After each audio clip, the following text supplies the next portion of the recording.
Welcome back to We Dared Chemistry.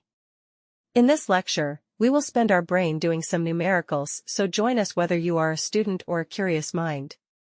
Exercise questions. Problem 2.44. An ion with mass number 56 contains 3 units of positive charge and 30.4% more neutrons than electrons. Assign the symbol to this ion. Solution. Let the number of electron equals x, let number of protons equals x plus 3. Number of neutrons equals x plus 30.4% of x, equals x plus 30.4x divided by 100. Equals 100x plus 30.4x divided by 100. After calculation.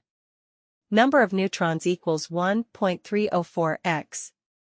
We know that mass number equals no of protons plus no of neutrons. 56 is equal to x plus 3 plus 1.304x.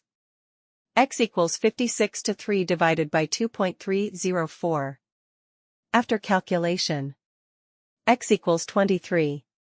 Number of electron equals 23. Number of protons equals 26.